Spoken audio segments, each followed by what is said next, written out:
특별히 육체를 따라 더러운 정욕 가운데서 행하며 주관하는 일을 멸시하는 자들에게는 형벌할 줄 아시느니라. 이들은 당돌하고 자긍하며 떨지 않고 영광 있는 자들을 비방하거니와 더 큰 힘과 능력을 가진 천사들도 주 앞에서 그들을 거슬러 비방하는 고발을 하지 아니하느니라. 그러나 이 사람들은 본래 잡혀 죽기 위하여 난 이성 없는 짐승 같아서 그 알지 못하는 것을 비방하고 그들의 멸망 가운데서 멸망을 당하며 불의의 값으로 불의를 당하며 낮에 즐기고 노는 것을 기쁘게 여기는 자들이니 점과 흠이라.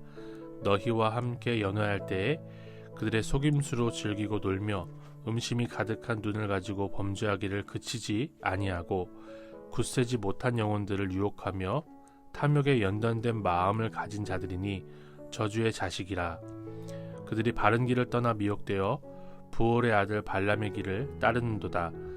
그는 불의의 삭슬 사랑하다가 자기의 불법으로 말미암아 책망을 받되 말하지 못하는 나귀가 사람의 소리로 말하여 이 선지자의 미친 행동을 저지하였느니라. 이 사람들은 물 없는 샘이요 광풍에 밀려가는 안개니 그들을 위하여 캄캄한 어둠이 예비되어 있나니 그들이 허탄한 자랑의 말을 토하며 그릇되게 행하는 사람들에게서 겨우 피한 자들을 음란으로서 육체의 정욕 중에서 유혹하는도다.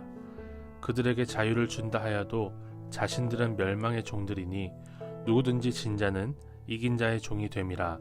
만일 그들이 우리 주 되신 구주 예수 그리스도를 알므로 세상의 더러움을 피한 후에 다시 그 중에 얽매이고 지면 그 나중 형편이 처음보다 더 심하리니 의의 도를 안 후에 받은 거룩한 명령을 저버리는 것보다 알지 못하는 것이 도리어 그들에게 나으니라. 참된 속담에 이르기를 개가 그 토하였던 것에 돌아가고 돼지가 씻었다가 더러운 구덩이에 도로 누웠다 하는 말이 그들에게 응하였도다. 오늘 본문의 말씀은 어제에 이어서 거짓 선지자들의 멸망에 대해서 예언을 하고 있습니다. 특별히 우리는 거짓 선지자들의 이 두 가지 특징을 반면교사로 삼아야 될 것 같은데요. 첫 번째는 더러운 정욕 가운데서 행하는 것, 두 번째는 주관하는 일을 멸시하는 것입니다. 먼저 정욕 가운데서 행하는 것을 생각해 봤을 때 이 세상 사람들이 악하게 살고 정욕을 따라 사는 것이 너무나 당연하다는 생각을 해볼 수가 있는데요. 충격적이게도 강남 한복판에서 돈을 30만 원 내면 이 더러운 일을 하는데 참여할 수 있는 그런 일이 벌어졌다고 뉴스 기사에서 나오지 않았습니까?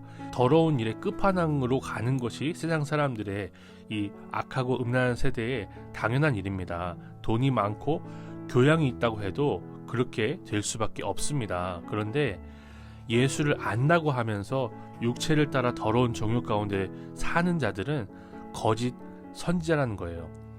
우리가 기도를 많이 할지라도 우리의 기도 제목이 육체를 따르는 것이고 성공이고 돈이고 명예고 그런 거라면 정말 우리는 우리 자신을 돌아봐야 된다는 생각을 해볼 수가 있었습니다. 저 자신을 돌아보길 소망합니다.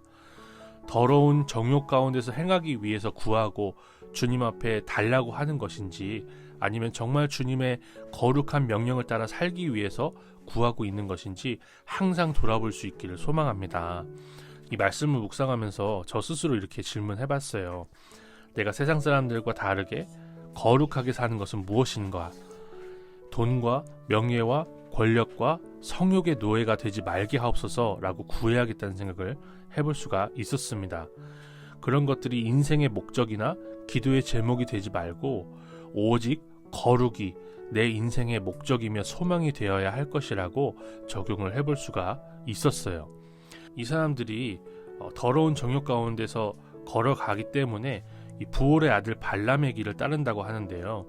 돈 때문에 이스라엘 백성들을 저주하기 위해서 갔다가 나귀가 책망하지 않았습니까? 저는 이 말씀을 묵상하면서 제가 돈 때문에 사역을 하거나 이 더러운 이득을 위하여서 눈 감지 않는 그런 사명자가 되어야겠다는 생각을 해볼 수가 있었습니다. 발람의 길이 아니라 예수 그리스도의 십자가의 길을 따라갈 수 있는 저의 인생이 되기를 간절히 소망합니다. 거짓 선지자들의 두 번째 특징은 주관하는 일을 멸시한다 그래요. 리더십을 멸시한다 그래요. 이런 사람들의 특징은 비방입니다. 더 큰 힘과 능력을 가진 천사들도 거슬러 비방하는 고발을 하지 않는데 마치 짐승들이 알지 못하고 하는 그런 행위처럼 알지 못하는 것을 비방한다라고 얘기를 해요. 물론 우리가 건설적인 비판 그리고 분별은 반드시 해야 됩니다. 그러나 알지 못하는 것을 비방하는 것처럼 우리가 주님의 뜻을 따라 살아가는데 알지 못하는 것을 마치 내가 아는 것처럼 비방하고 그렇게 이야기하는 것은 잘못됐다는 생각을 해볼 수가 있었어요. 아무리 부족한 지도자라 할지라도 주님이 세우셨으면 주님의 주권을 인정하고 주님의 지도하심을 받자는 것이 저의 적용입니다. 알지 못하는 것을 비방하지 말고 주님이 하실 일들을 바라보고 그 사람을 믿고 따르는 것이 아니라 주님을 믿고 따르자, 이런 생각이 들었어요.